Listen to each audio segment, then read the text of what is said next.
Next speaker, Sofia Cordero.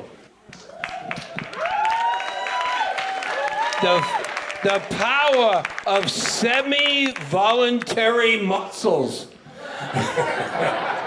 The power of semi-voluntary muscles. Sofia Cordero.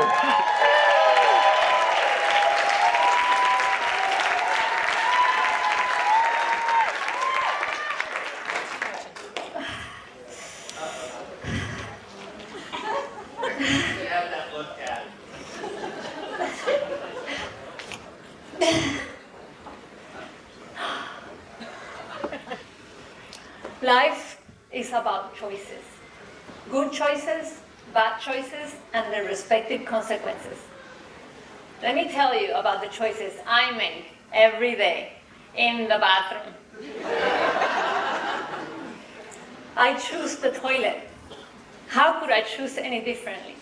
When I have to choose between closing the bathroom stall door or the toilet seat, I choose the toilet. I don't know how I could choose differently. The repercussions of not making it to the toilet in time are far more complicated than leaving the door ajar and risking somebody passing by and seeing me while I pee. This happens to me every day. Let me tell you how I think it all started. Back in 4th grade, our science teacher was giving a lesson about the muscles in our body. I learned about the voluntary muscles that you move at your command, like your limbs. I learned about the involuntary muscles that move on their own, like most of our organs, like our heart. But the semi-voluntary muscles, those are just amazing.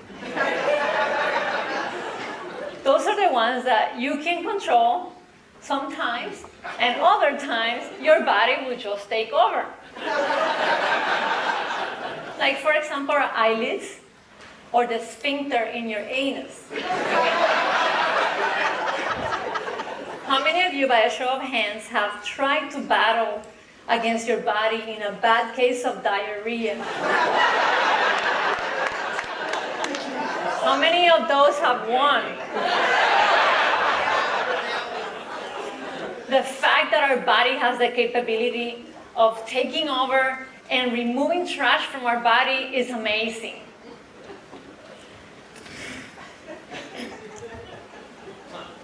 That day in science class, I started wondering, if it's semi-voluntary, how much is the voluntary part? And that is where my quest began.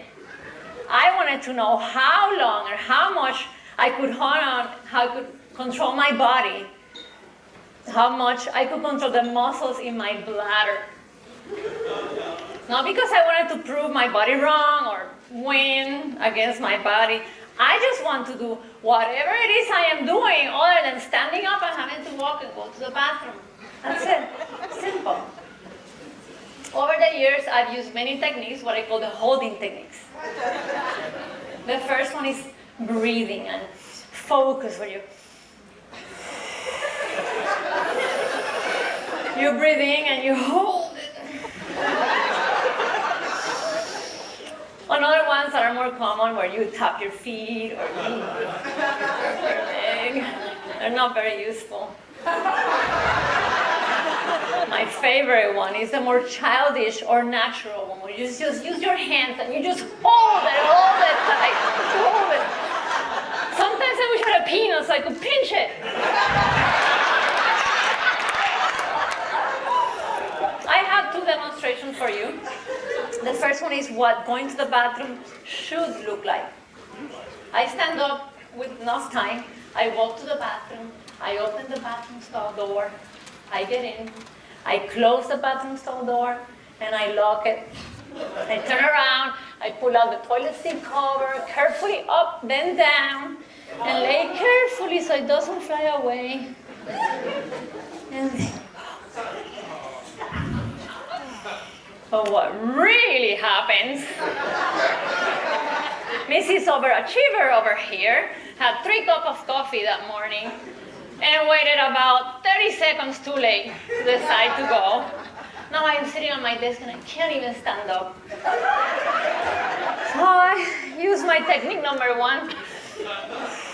I breathe in until I can stand up enough so I can stand up and make it to the bathroom.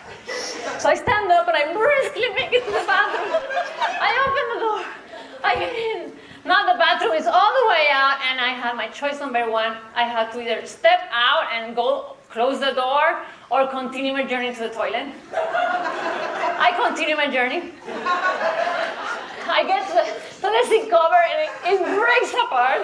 So I try to go to the toilet paper. My mom said to put 2-ply, and then it just let go. Is choice number 2, germ protection or go now.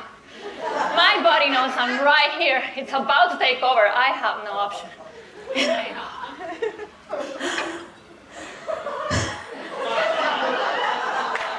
Ladies and gentlemen, this is what I go through because of my stupid bladder quest. And as I sit there peeing, looking down, pretending I can't see the door is ajar,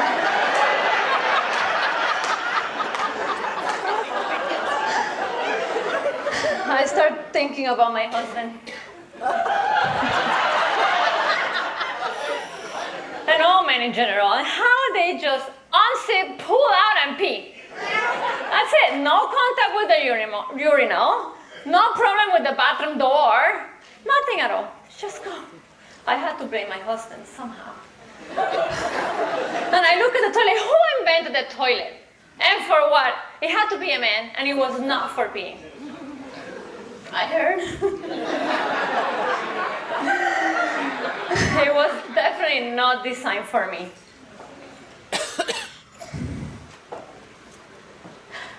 As you walk out today, if you learn anything, is to believe in the power of the semi-voluntary muscle.